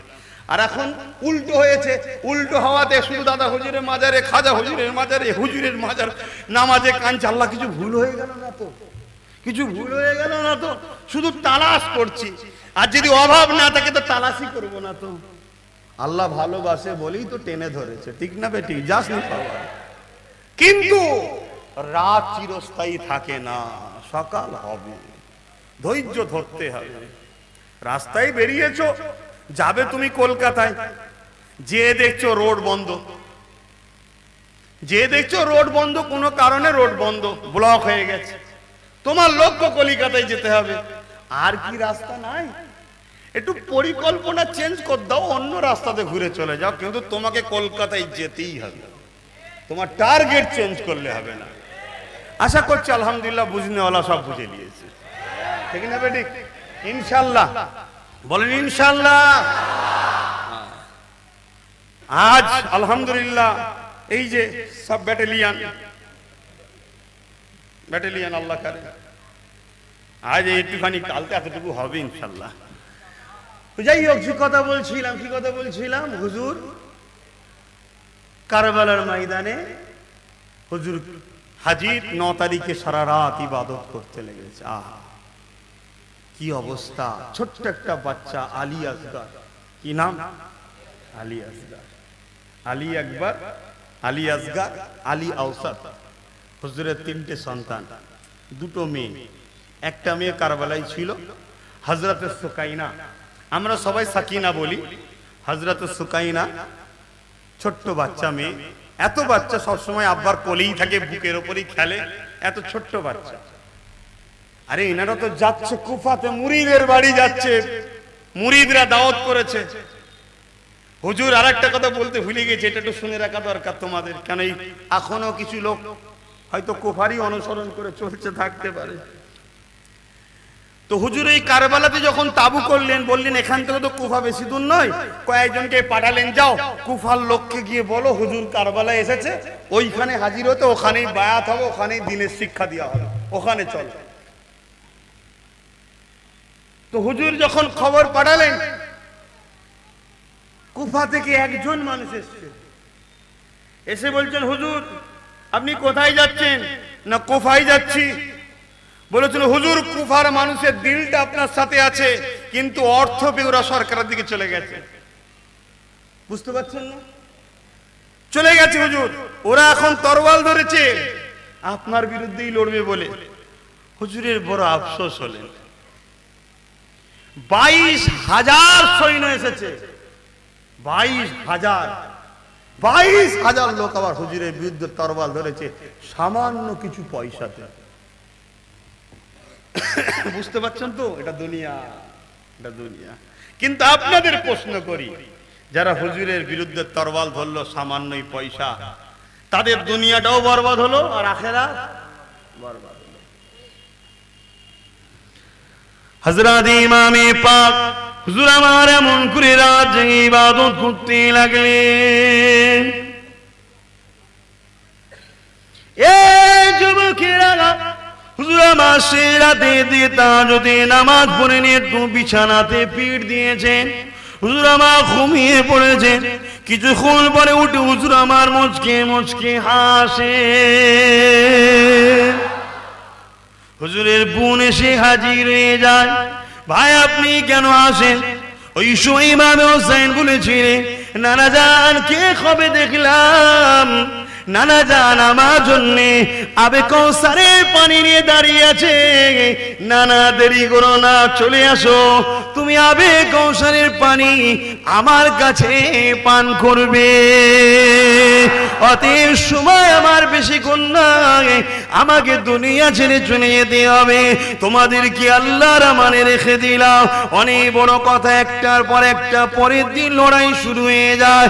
হযরত ইমামে হাসান হুজুরে একটা সন্তান ছিল। এই 16 থেকে 18 বছর বয়স হবে, এত সুন্দর দেখতে, আকাশের চাঁদও দেখে লজ্জায় পড়ে যেত, এত সুন্দর দেখতে। আরে জান্নাতি ঘরে, নূরের ঘরে, নূরের বাচ্চা, এমন করে 18 বছরের বাচ্চাটা এমন করে দাঁড়িয়ে গেল। চাচা যান, আমাকে ইজাজত দেন, আমার দিনের জন্য, আপনার জন্য, আল্লাহর জন্য আমিও কারবালার মাঠে শহীদ হতে চাই। ইমামে হোসাইন বলেছিল, না না না, আমার আব্বা তোমার আব্বার কাছে আমাকে বলেছিল যে আমার ভাইপো, তোমার ভাইপো গুলোকে তুমি দেখবে। ওই সময় হযরতে কাসেম বলেছিলেন, হুজুর আমার আব্বা জান আমার কাছে একটা চিঠি দিয়েছিল, বলেছিল যখন তোমার চাচা বা কোনো মুসিবতে পড়ে যাবে এই চিঠিটা খুলে দেখবে। ওই চিঠিটা আজকে খুলে দেখেছিলাম, ওই চিঠিতে লেখা আছে কোনদিন যদি তোমার চাচা ইমামে হোসাইন যদি বিপদে পড়ে যায়, নিজের জান দিয়েও তোমার চাচার পাশে দাঁড়িয়ে থাকবে। আমার আব্বার ওয়াদাটা পূরণ করে আজকে সুযোগটা আমাকে দিন। এই কথাটা শুনে ইমামে হোসাইন ইজাজতটা দিয়ে দিলেন। জান্নাতি ঘরে জান্নাতি ছেলে তরোয়াল নিয়ে যখন আগিয়ে যেতে লেগেছে, এমন করে কারবালার মাঠে নেমেছে। ওই সময় সীমার বাহিনী দেখে বলতে লেগেছে, এই ছোট্ট বাচ্চার সঙ্গে কে লড়াই করবে? আর ইমামে হোসাইন হাসান হুজুরের সন্তান হযরতে কাসেম বলেছিলেন, তোমাদের মধ্যে যদি কেউ বীর থাকে একা একা আমার মোকাবেলা করো।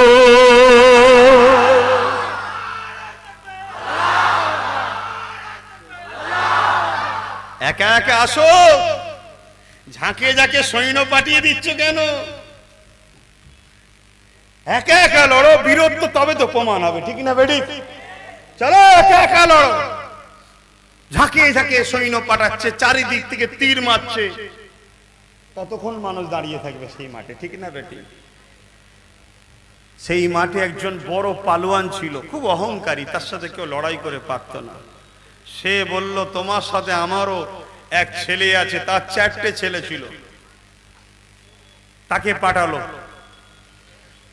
আসতে শুধু অপেক্ষা, এক তরবারের আগে 2 টুকরো করে দিল। তার একটা একটা করে 4টে ছেলে, 4টেকেই 2 টুকরো করে দিয়েছে। একটা 16 বছরের ছেলে, সেই পীর পালোয়ান, সে এসেছে। তার ইমামে হযরতে কাসেম হুজুর তার মোকাবেলায় লড়তে গিয়ে তাকেও তরোয়ালের আঘাতে জাহান্নামে পাঠিয়ে দিয়েছে। তখন সীমার বলছে, এরা শেরে খোদা আলীর খানদান, নবীর বংশধর, নবীর খানদান, এদের সঙ্গে একা একা হবে না, চারিদিক দিয়ে হামলা করো। অনেকক্ষণ ধরে টিকে থেকে তীরের আঘাতে আল্লাহর ডাকে শাহাদাত বরণ করে আল্লাহর রাস্তায় চলে গেলেন। ইন্না লিল্লাহি ওয়া ইন্না ইলাইহি রাজিউন। এভাবে কারবালায় আহলে রাসূলদের ঘরে শেষ করেছে। এই কলেমা তারাও পড়েছিল, তারাও মুসলমান ছিল। ইমামে হোসাইন হুজুর বারবার বলছেন সঙ্গীতে ঘরে যে তোমরা সব চলে যাও, এজিদ শুধুমাত্র আমার রক্তের পিপাসায় আছে। আচ্ছা বলুন তো ভাই, সবাই তো এজিদকে মেনে নিয়েছে, ইমামে হোসাইন নাই মানতো, সমস্যাটা কোথায়? এজিদ জানে সারা দুনিয়া আমায় মেনে নিলেও লাভ নাই। সারা দুনিয়ার বর্তমান ইমাম যদি আমায় না মানে, তাহলে আমি তো দুর্বলই রয়ে গেলাম, তোকে মানতেই হবে। এটাই ছিল এজিদের টার্গেট। কথা কিছু বুঝছেন? সব হয়ে যাওয়ার পরও, তারপরও সেই সমস্যা। তো ইমামে হোসাইন হুজুর বারবার তেনার আত্মীয়দেরকে বলছে, আপনারা সব চলে যান, আমার রক্তের পিপাসায় ওরা রয়েছে। কিন্তু তারা কি উত্তর দিয়েছিল? না, আপনার সাথে এসেছি, আপনার সাথে থাকবো, বাঁচতে হয় আপনার সাথে বাঁচবো, মরতে হয় আপনার সঙ্গে মরবো। আপনার নানাকে যে কিয়ামতের দিন জবাব দিতে পারবো না। আজ যদি এই মাহফিলকে আমি জিজ্ঞাসা করি যে এখন আমার সাথে থাকলে আপনার উপরও জুলুম হবে, জুলুমটা তো আমাকেই টার্গেট, আপনারা আমায় ছেড়ে দিয়ে চলে যান, এই জায়গায় আপনারা বলুন আমার সাথে থাকবেন না ছেড়ে দেবেন? থাকতে পারবেন না। সেই ঈমান আমাদের কমজোর। তবে মনে রাখবেন, আমার সাথে বলতে ইসলামের সাথে, কারণ আমি ইসলামের রাস্তা আপনাদের দেখাচ্ছি, ঠিক না বেটি? শান্তি, মানবতা, সভ্যতা, ইনসাফ, ইনসানিয়ত, মানবতা, এর নামই তো ইসলাম। মা বাপের প্রেমের নাম ইসলাম, গরিবকে আশ্রয় দিবার নাম ইসলাম, অসহায়কে ভালোবাসার নাম ইসলাম, ক্ষুধার্তকে খাওয়ানোর নাম ইসলাম, বস্ত্রহীনকে বস্ত্র দিবার নাম ইসলাম, এর নাম ইসলাম। এতিমকে ভালোবাসা আশ্রয় দিবার নাম ইসলাম। মহান স্রষ্টা সৃষ্টি হিন্দু, দলিত, আদিবাসী, সাঁওতাল, বাগদি যেই হোক, মানুষ বিপদে পড়েছে তাকে আশ্রয় দিবার নাম হলো ইসলাম। ওই নামাজ পড়ার নামই শুধু ইসলাম নয়, ওটাও যেমন ইসলাম। ফুটপাতে পড়ে থাকে একটা গরিবকে তুলে নিয়ে তারা আশ্রয় দেওয়া, তার সেবা করা, ওর নামও ইসলাম। এটাও যেমন আমার জন্য আল্লাহর হুকুম, ওটাও তেমন আমার জন্য আল্লাহর হুকুম। কিন্তু আমরা তো কুক্ষিগত করে ফেলেছি। তো যাক, হুজুর আমার এমন করে ঘোড়ার পিঠে উঠলেন। ইমামে হোসাইন হুজুর কারবালায় 3টে শিক্ষা দিয়ে গেছে। নাম্বার 1, যেখানেই থাকো, যত মুসিবতেই থাকো, আল্লাহ ছাড়া কারোর ওপরে ভরসা করো না। মনে থাকবে। দ্বিতীয় নম্বর হলো, যত মুসিবতেই থাকো, যত বিপদেই থাকো, তোমার বিরুদ্ধে যেই থাকুক, কোনদিন অন্যায়ের পক্ষে যেও না, ন্যায়ের বিরোধী করো না। 3 নম্বরটা কি বলেছিলেন? আসুন 3 নম্বরটা জেনে নি। শুধু হুসাইন হুসাইন বলে চিল্লালে হবে না, নিজের জীবনে বাস্তবে দেখাতে হবে। এ যুবকেরা, ইমামে হুসাইন যখন ঘোড়ার পিঠে উঠলেন, হুজুর আমার মোকাবিলার জন্য এগিয়ে যায়। হুজুর আমার যখন ঘোড়ার পিঠে উঠেছে, ঘোড়াকে বলছে চলো, নানার সঙ্গে যে ওয়াদা করেছিলাম ওয়াদাটা পূরণ করতে হবে। কি ওয়াদা করেছিল? অনেক সময় লাগবে বলতে। এমন করে ঘোড়ার পিঠে উঠে যখন ঘোড়াকে আগাতে বলছে, ঘোড়া চলছে না। হুজুর আমার যখন বারবার বলে, ঘোড়া মাথা দুলিয়ে দুলিয়ে জমিনের দিকে দেখায়। হুজুর আমার খাটটা ঘুরিয়ে জমিনের দিকে যখন দেখতে লাগলো, ওই যে ছোট্ট কন্যা সন্তানটা হযরতে সুকাইনা ঘোড়ার পা দুটোকে জড়িয়ে ধরে চোখে পানি ফেলে কাঁদে আর বলে, এই রে ঘোড়া নিয়ে যাস না, আমার ভাই গেছে শহীদ করেছে, আমার চাচা গেছে শহীদ করেছে, আমার আত্মীয়রা গেছে শহীদ করেছে, আমার আব্বুকে নিয়ে গেলে ওই জালিমে জিদরা শহীদ করে দেবে। কি কষ্টের দিন তাদের গেছে, কিন্তু আল্লাহর পরীক্ষায় তারা কামিয়াবি হয়েছে। আল্লাহর প্রেমে তারা কখনো পিছায়নি। এ যুবকেরা, তরুণেরা, হযরতে সুকাইনার এই দৃশ্য দেখে ইমামে হোসেন ঘোড়ার পিঠ থেকে নেবে, বাচ্চাকে বুকে জড়িয়ে ধরে চুমা দিয়ে, বাচ্চার ময়ায় জড়িয়ে যায় না, বাচ্চার ময়াতে পিছিয়ে যায় না, স্ত্রীর ময়াতেও পিছিয়ে যায় না, নিজের জানের ময়াতেও পিছিয়ে যায় না। ইমামে হোসেন নিজের কন্যা থেকে নানার দিনকে আগে প্রাধান্য দিয়েছে। ইমামে হোসেন বাচ্চাকে চুমা দিয়ে আদর করে ঘরে রেখে দিয়ে, তাবুতে রেখে দিয়ে হুজুর আমার আবার ঘোড়ার পিঠে রওনা দিয়েছে। হুজুর আমার লড়াই করতে লেগেছে। জালিম সন্ত্রাসীরা, নিষ্ঠুর পাষাণেরা এমন করে চারিদিক দিয়ে হামলা করতে লেগেছে। ইমামে হোসাইনের তরবারের মোকাবেলায় কেউ দাঁড়াতে পারছে না। ঝাঁকে ঝাঁকে সৈন্য আসছে, হুজুরের তরবারে দুটুকরো হয়ে যাচ্ছে। সীমার মাথায় হাত দিয়ে বসে পড়েছে, যে কেমন করে কি করে হোসাইনের তরবারকে থামাবো। এ যুবকেরা, এমন সময় দেখা যায় ইমামে হোসাইনের তরবারটা থেমে গেল। কে থামালো? কে থামালো? হুজুর আমার ঘোড়ার পিঠ থেকে নেবে এমন করে কিবলামুখ হয়ে যে আল্লাহ নামাজে দাঁড়িয়ে গেল, অর্থাৎ নামাজের সময় হয়ে গেছে। এমন করে লোহারের ময়দানে তো তিনি আল্লাহর নামাজকেও কাজা করলেন না।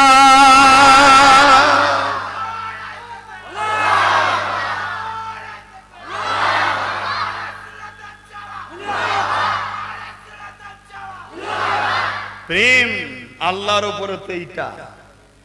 আর আজকে আমরা ইচ্ছা করে করে নামাজ কাজা করছি। সামান্য দুনিয়ার স্বার্থে 1 কাপ চা খাওয়াবে বন্ধু, বসে বসে নামাজ কাজা। 200 টাকা পাবে বন্ধু দেবে, বসে বসে নামাজ কাজা। গল্প করতে করতে নামাজ কাজা, কারো বক্তব্য শুনতে শুনতে নামাজ কাজা, কারো মুখের দিকে তাকিয়ে তাকিয়ে নামাজ কাজা। হায় হায় হায়, সব কিছু দিল যে আল্লাহ, আজও বাঁচিয়ে রেখেছে যে আল্লাহ, খাওয়াচ্ছে যে আল্লাহ, নিঃশ্বাস প্রশ্বাস দিচ্ছে যে আল্লাহ, সেই আল্লাহ তোমায় জান্নাত দেবে। সামান্য নয় দুনিয়া একটু জিল্লাত হচ্ছে, সামান্য নয় দুনিয়া একটু তোমার উপরে জুলুম হচ্ছে, হতে তো পারে এই জুলুমের বিনিময়ে তোমার গুনাহকে মাফ করে দুনিয়াদারি পরিষ্কার করে আল্লাহ তোমার জন্য জান্নাতের রাস্তা ক্লিয়ার করছে। মনে রাখবে জাহান্নামের একদিন পৃথিবীর 1000 বছরের আযাবের থেকেও কষ্ট। অতএব সেই জান্নাতের রাস্তায় যেতে গেলে আল্লাহর রাস্তায় নিজেকে কুরবান করতে হবে। জোরে বলুন সুবহানাল্লাহ। আজ আল্লাহর দ্বীনের নামাজ, আল্লাহর নামাজ কাজা, সবার কথা আমরা শুনছি, সবাইকে খুশি করছি। যিনি আমাদেরকে মায়ের পেটে 10 মাস 10 দিন খাওয়ালো, মায়ের স্তনে দুধ দিল, যেটা পৃথিবীর কোনো প্রোটিন পাওয়ার তৈরি করতে পারে না, যে আল্লাহ আমাদেরকে সুন্দর দুটো চোখ দিল, কান দিল, হাত দিল, জবানে কথা দিল, সব কিছু দিল, সেই আল্লাহর কিন্তু নাফরমানি করছি।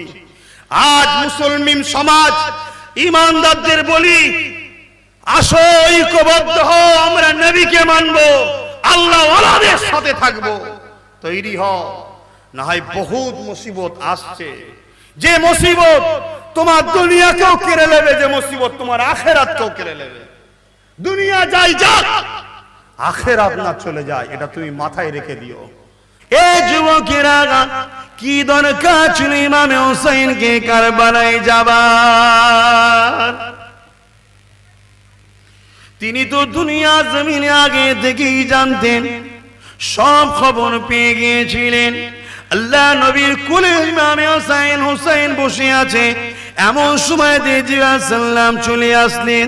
আর এক রাতে রয়েছে হযরতে মিকাইল আলাইহিস সালাম চলে আসলেন, আল্লাহ নবীকে সালাম দিয়ে বলতে লাগলেন, ইয়া রাসূলুল্লাহ হাবিবাল্লাহ, এই বাচ্চাটাকে এত আদর করছেন, এত পিয়ার করছেন, হুজুর আপনি কি জানেন এই বাচ্চাটাকে আপনার উম্মত দাবিদারদের মধ্যে একদল মুনাফিকেরা কারবালার জমিনে থেকে নির্মমভাবে তাকে শহীদ করে দেবে। ইয়া রাসূলুল্লাহ হাবিবাল্লাহ, এই হলো সেই কারবালার জমিনের মাটি। এই মাটিটা যেদিন লাল হয়ে খুন হয়ে যাবে, ওই দিনে ইমামে হুসাইন কারবালার জমিনে শহীদ হয়ে যাবে। আল্লাহ নবী শোনার পরে এত কাঁদা কেঁদেছিলেন, নবী পাকের চোখের পানিতে ইমামে হুসাইন লেগে গিয়েছিলেন। সাহাবা হুজুররা বলেছিলেন, ইয়া রাসূলুল্লাহ হাবিবাল্লাহ, হুজুর আপনি কেন এত কাঁদেন? আল্লাহ নবী বলেছিলেন, এ বাবা সাহাবারা, আমার এই বাচ্চাটাকে কারবালার জমিনে আমার উম্মত দাবিদারদের মধ্যে একদল মানুষেরা বড় অত্যাচার জুলুম করবে, তাকে হত্যা করে দেবে, শহীদ করে দেবে। তাই আমি রাসূলুল্লাহ আমার এই বাচ্চাটার এই কথা শুনে কাঁদতে লেগেছি, কিন্তু একটা রাতে দেখাতে পারবেন না।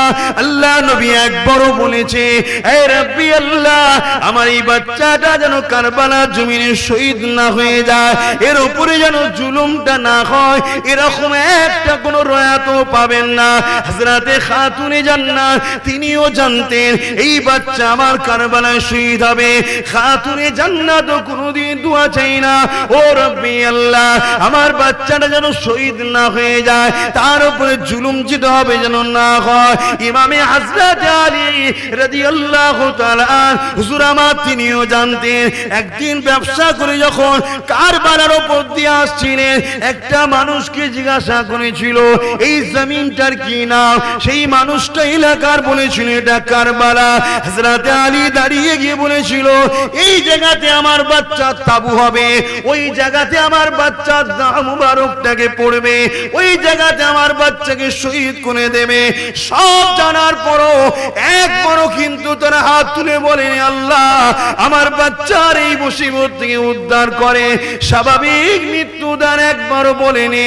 এ যুবকেরা, তরুণীরা, আব্বারা, আল্লাহ দিনকে বাঁচাবার জন্য তারা নিজেদের প্রিয় বাচ্চাদেরকে কুরবানি করতে পিছে পায়নি, কিন্তু আল্লাহর ঝান্ডাকে, নবীর ঝান্ডাকে, দিন ইসলামের ঝান্ডাকে কখনো তিনা জমিনে গিরতে দেয়নি।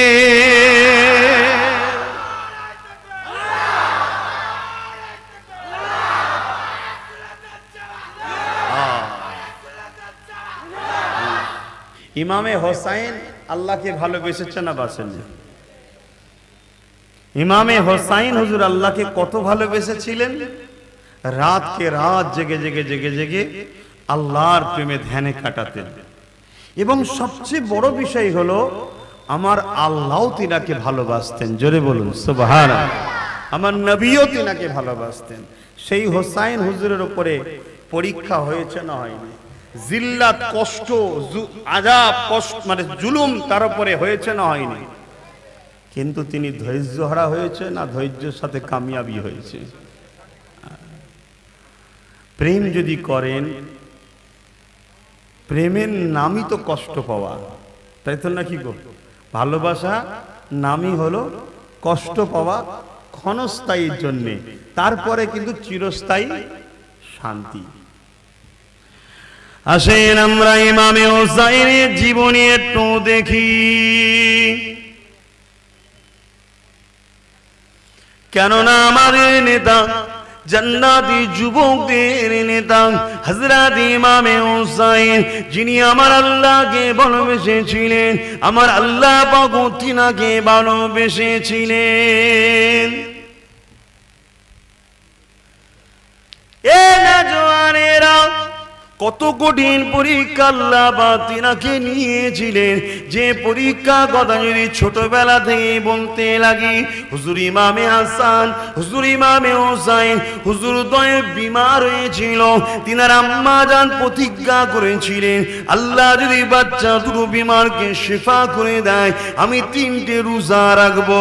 আল্লাহ পাকের দয়াতে বিমার যখন শিফা হয়ে গেল, 3টে রোজা রেখেছিল। ওই রোজার সেরিটা কি করেছিল? শুধুমাত্র ইফতারিটা করেছিল পানি খেয়ে, এবং ইফতারের জন্য একটা জবের রুটি আর কিছু খাজুর রেখেছিল। একটা জবের রুটি আর কিছু খাজুর, খেজুর। রোজা রেখেছে কে? খাতুনে জান্নাত। রোজা রেখেছে কে? হযরতে আলী। রোজা রেখেছে হাসান হোসাইন, এবং একজন হুজুরের বাড়িতে একজন কাজ করতেন, সেই মহিলাটাও রোজা রেখেছে। হচ্ছে একটা জবের রুটি আর কয়েকটা খাজুর। গরিবী হলে মনে দুঃখ করে লাভ নাই, কেননা মনে রাখবেন আপনার আল্লাহ আপনাকে পরীক্ষা করতে পারে। কাউকে ধন দৌলত দিয়ে পরীক্ষা করে, কাউকে ধন দৌলত কিনে নিয়ে পরীক্ষা করে, কাউকে সন্তান দিয়ে পরীক্ষা করে, কারো সন্তান না দিয়ে পরীক্ষা করে, আবার কাউকে সন্তান কিনে নিয়ে আবার পরীক্ষা করে। এক কথাই মনে রাখবেন, আপনি যদি আল্লাহর উপরে ঈমান নিয়ে আসেন, নবীর উপরে যদি ঈমান নিয়ে আসেন, আপনার উপরে যদি কোনো জুলুম অত্যাচার হয়, মনে রাখবেন দুটো জিনিস হচ্ছে, হয় আপনার গুনাহ মাফ হচ্ছে, না আপনার মাকামকে আল্লাহ পাক আরো বাড়াতে লেগেছে। ধৈর্য ধরতে হবে। একটা বিমার, জ্বর, বা এখন কিছুদিন আগে যে মহামারীটা ব্যাপকভাবে চলছিল, আমি জ্বরের কথাই বলছি। এই জ্বর একই রোগ, একটা গুনাহগারের উপরে আসা, একটা মুমিনের উপরে আসা, একটা ওলির উপরে আসা। তিনটের কিন্তু 3টে কারণ আছে। একই জ্বর যখন গুনাহগার, পাপী বা আল্লাহ নাফরমান বান্দা, আল্লাহকে না মাননেওয়ালা বান্দার উপরে যখন আসে, ওটা তার জন্য শাস্তি। আর যখন আল্লাহ মাননেওয়ালা কিন্তু গুনাহগার, তার যখন বিমার হয়, জানতে হবে তার গুনাহ মাফ হচ্ছে। আর যখন এটা আল্লাহর ওলির উপরে হয়, জানতে হবে আল্লাহর ওলির মাকামকে আল্লাহ বাড়াচ্ছে। জোরে বলুন সুবহানাল্লাহ। এটাই তো ঈমান, এটা মাননেওয়ালা তো ঈমান। হুজুর আমার ইফতারটা নিয়ে বসেছে খাবেন বলে, খাতুনে জান্নাত বসে আছে, শেখ খোদা আলী বসে আছে, ইমামে হাসান হোসেন ছোট্ট ছোট্ট দুই বাচ্চা বসে আছে, ঘরের কাজের ওই মানুষটাও বসে রয়েছে। এমন সময় দরজা ঘুরে আওয়াজ এসে যায়, এ আহলে রাসূল কয়েকদিন ক্ষুধার্ত রয়েছে। কখনো নবীর পরিবার আহলে রাসূলদের কাছ থেকে কেউ খালি হাতে ফিরে যায় না।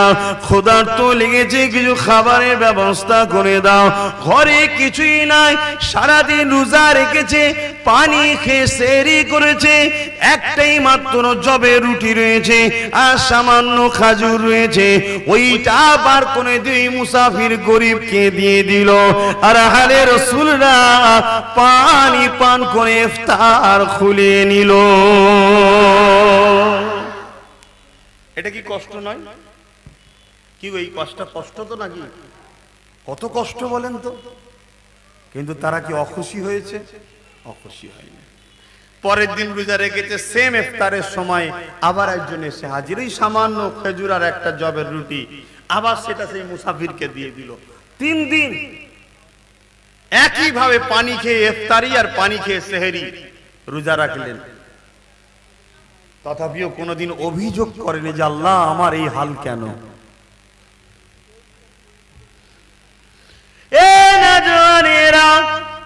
আল্লাহ পাক খাতুনে জান্নাতকে কি সম্মান দিয়েছে শুনুন। ইমামে হুসাইন হুজুরের কথা বলবো, ইমামে হুসাইন হুজুরের আম্মা জানের কথা শুনুন। নামাজ আমরা সবাই পড়ি, রোজা আমরা সবাই রাখি, কিন্তু আল্লাহ পাক ইমামে হুসাইনকে নামাজের নামাজ বানিয়েছে। নামাজের মধ্যে যখন দরুদ পড়ি বৈঠকে, আল্লাহুম্মা সাল্লি আলা মুহাম্মাদ ওয়া আলা আলি মুহাম্মাদ, আলে মুহাম্মাদ, আলে মুহাম্মাদ, আলে মুহাম্মাদের উপরে আল্লাহ শান্তি বর্ষণ করো। যাদের উপরে নামাজের দোয়া চাওয়া রয়েছে সেই হোসাইনের কথা বলছি, এবং তিনার আম্মা জানো আলে মুহাম্মাদ, তিনার কথা বলতে লেগেছি কিয়ামতের দিনে, যেদিন মাথার এক বিগদায় পরে এক হাত উপরে আল্লাহ সূর্যকে নামিয়ে দেবে, মানুষের মাথার খিনগুলো নাক দিয়ে জোরে জোরে গলে গলে পড়তে লাগবে, সবাই নফসি নফসি করতে লাগবে। ওই দিন কোনো দাদাগিরি চলবে না, কোনো মস্তানের মস্তানিগিরি চলবে না, কারো কথা চলবে না।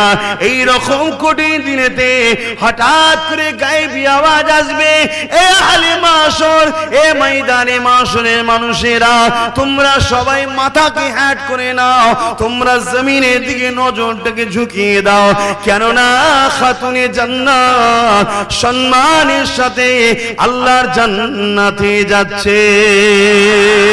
আল্লাহ নবী জানিয়ে দিলেন, আমার ফাতেমা যখন জান্নাতে যাবে 70,000 ফেরেশতা আমার ফাতেমা সম্মানে ঘিরে তাকে নিয়ে যাবে।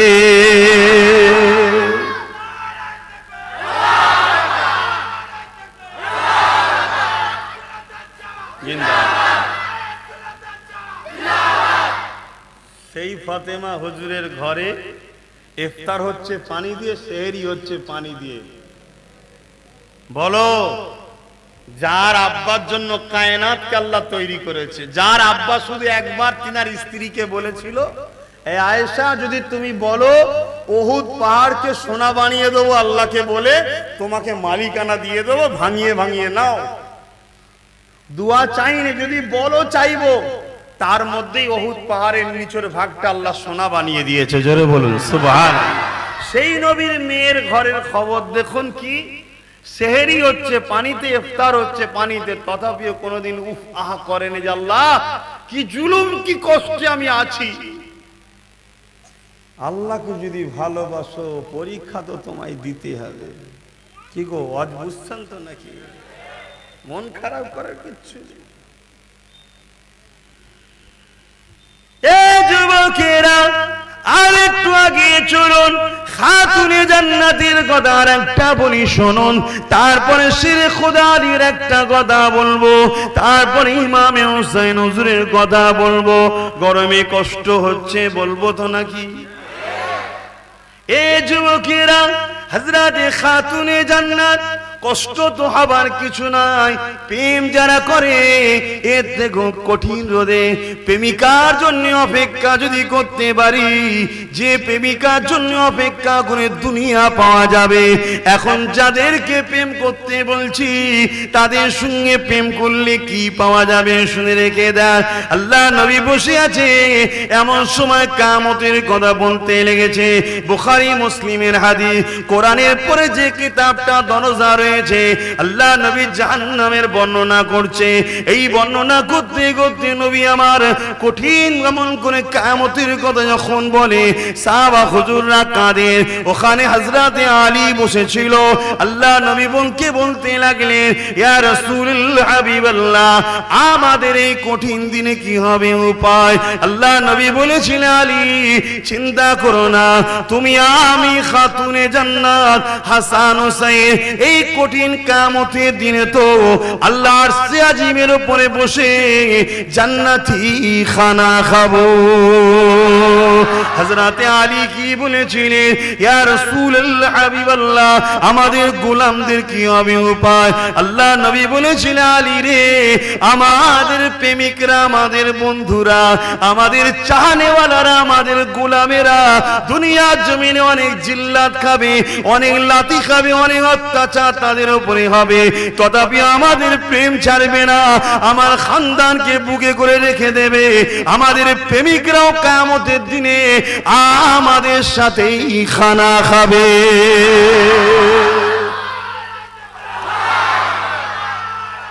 আল্লাহ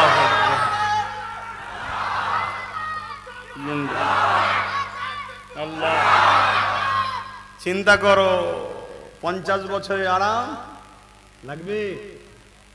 চলো শয়তানের দিকে যাও, 50 বছরের আরাম দুনিয়ার নজরে পাবো, ওখানেও শান্তি নেই। শয়তানের রাস্তায় কখনো শান্তি থাকতে পারে? হ্যাঁ, ওখানেও শান্তি, কিন্তু দুনিয়াবি দিকে দেখবে শান্তি আছে। আর যদি বলো না দরকার নেই, 50 বছর একটু নাই ঠেলা তো খাবে, কিন্তু ওইখানে সুম্মা নুফিকা, কিয়ামত কতদিন হবে? কানা মিকদারু 50 আলফা সানাতিন, কোরআন বলছে।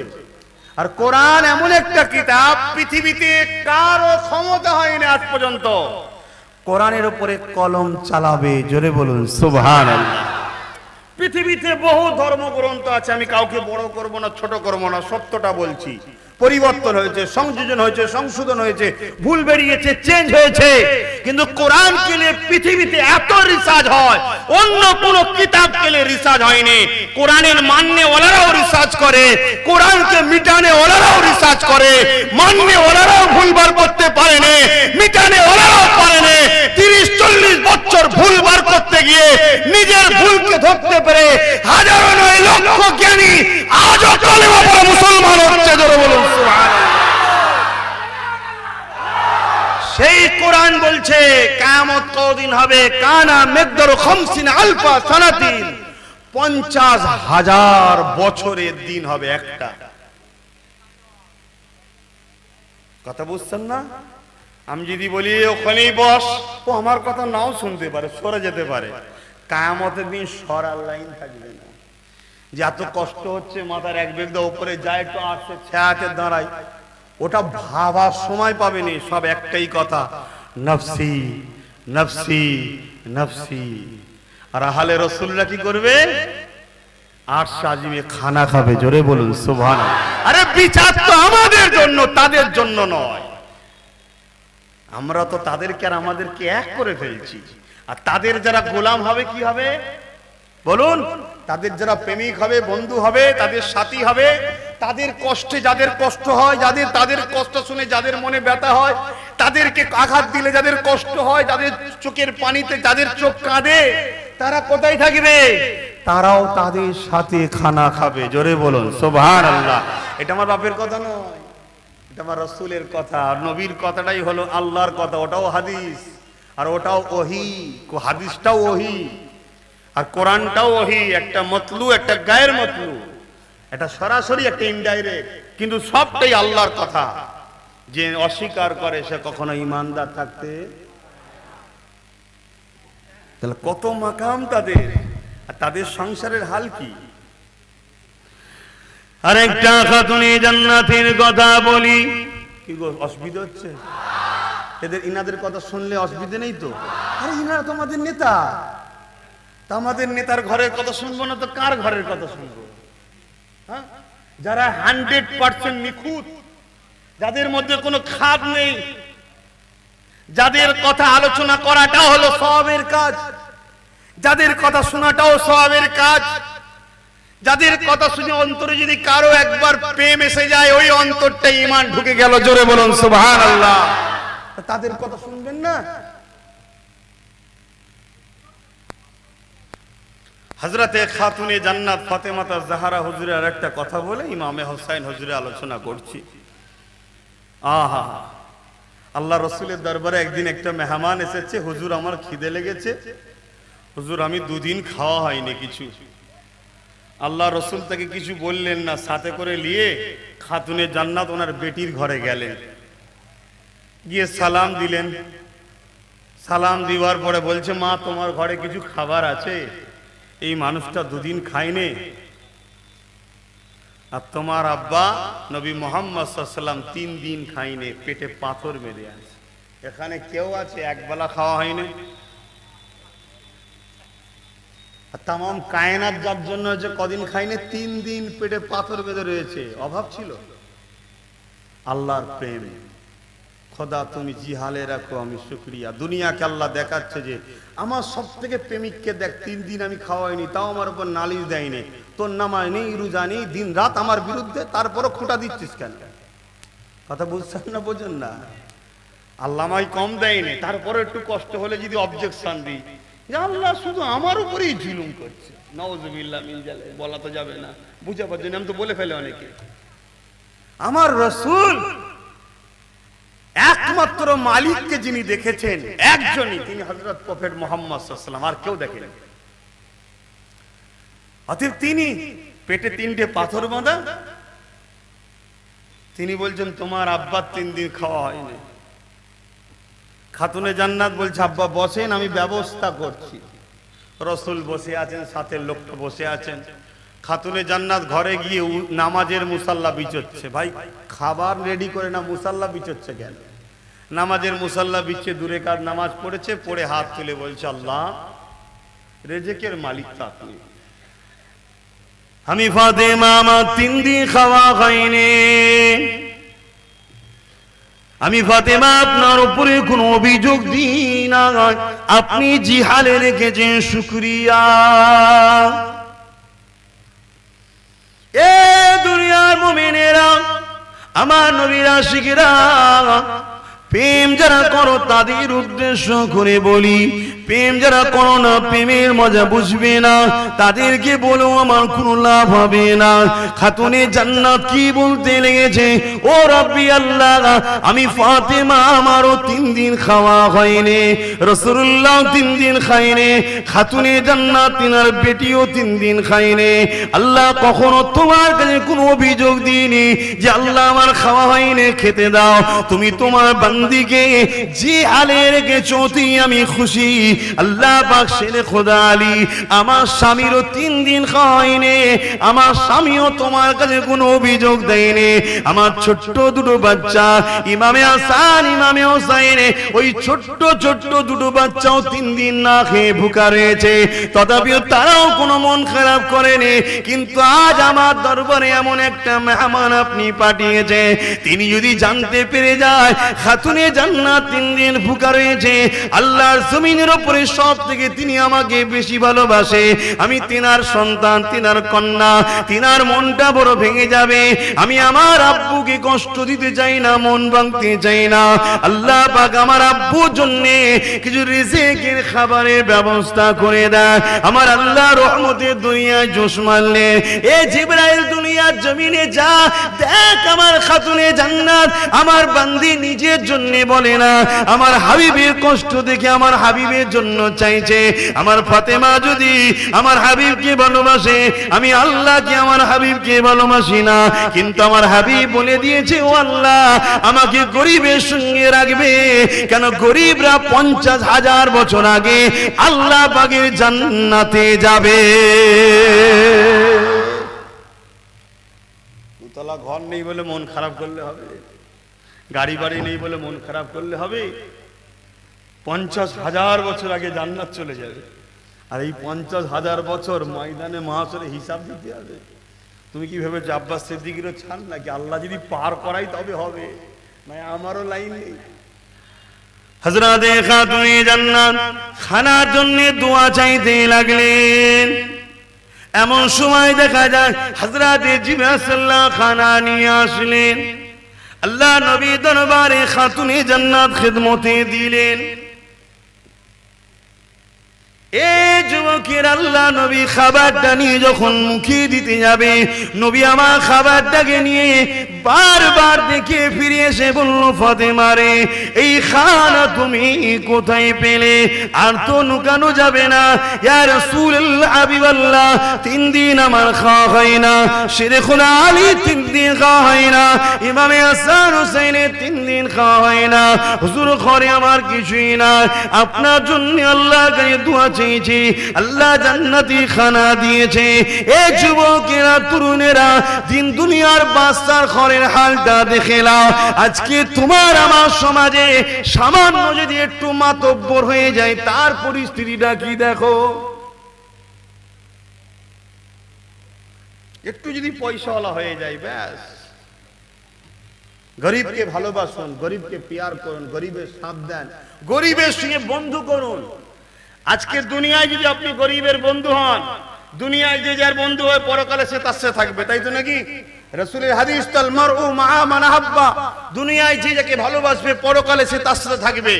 আজকে যে আমি দুনিয়ায় কোন একটা গরিবের বন্ধু হতে পারি, ওর সুখে দুঃখে সর্বসময় ওকে গার্ড দেবো, ওকে হেল্প করবো, ওকে পিয়ার করবো, ওকে সহযোগিতা করব, কিয়ামতের দিনে ওর সাথে আমারও 50,000 বছর আগে যাওয়া হবে। জোরে বলুন সুবহানাল্লাহ। ধনীদের উচিত, প্রত্যেকটা ধনীর উচিত তার পড়োশী গরিবের বন্ধু করা, গরিবের সাথ দেওয়া। কিন্তু এখন গরিব তো দূরের কথা, ধনী লোকরা গরিবদের কথা দেখলে থুতু ফেলে, ঘৃণা লাগে। তুই আমার পাশে কি বসবি, আমি ভিআইপি না?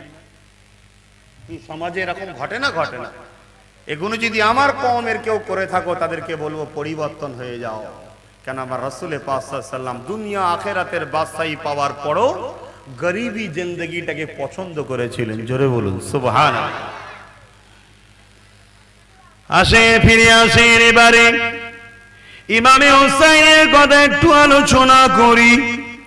এ যুবকেরা, কি দরকার ছিল ইমামে হুসাইনকে কারবালায় যাবার? তিনি তো দুনিয়া জমিনে আগে থেকেই জানতেন, সব খবর পেয়ে গিয়েছিলেন। আল্লাহ নবীর কোলে ইমামে হুসাইন বসে আছে। এমন সময় জিবরাইল সাল্লাম চলে আসলেন।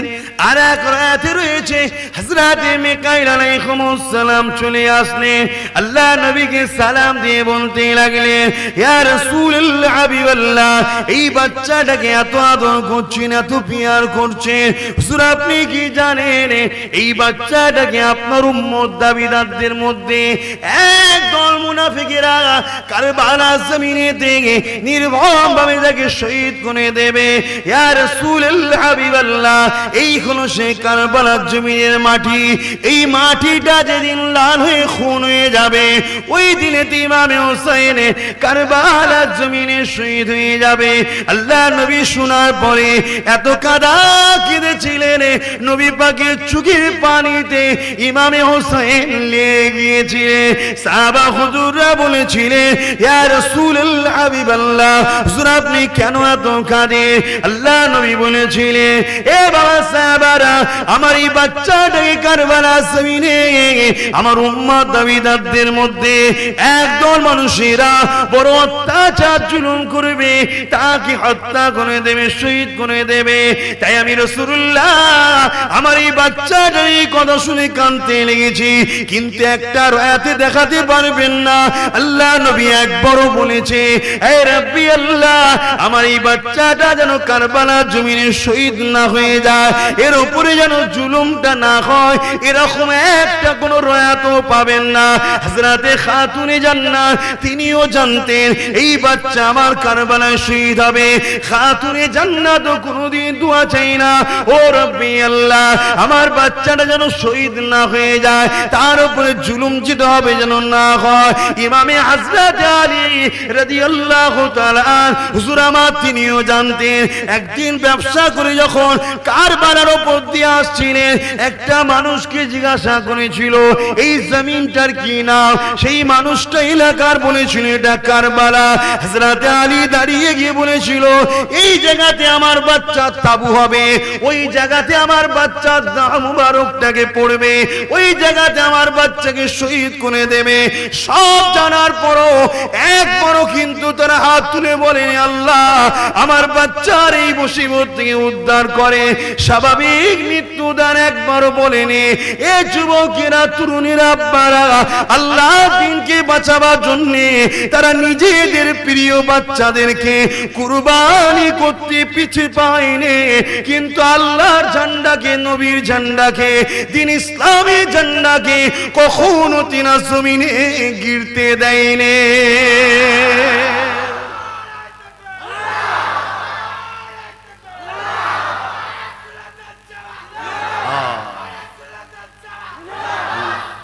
আর আজকে আমরা সব থেকে যদি বড় ইসলামের কেউ ক্ষতিকারক করে আজকের দিনে সব থেকে বড় ইসলামের ক্ষতি মুসলমান করছে।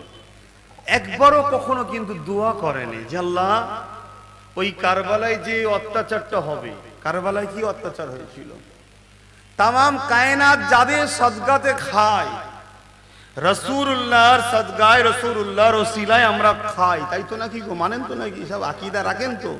হ্যাঁ সব কিছুর মালিক আল্লাহ, কিন্তু বন্টন করে রাসূলুল্লাহ। জোরে বলুন সুবহানাল্লাহ। নবীকে সেই মাকাম আল্লাহ দিয়েছে, যাও হাবিব তোমাকে আমি দিলাম, তুমি যাকে যেটা দেবে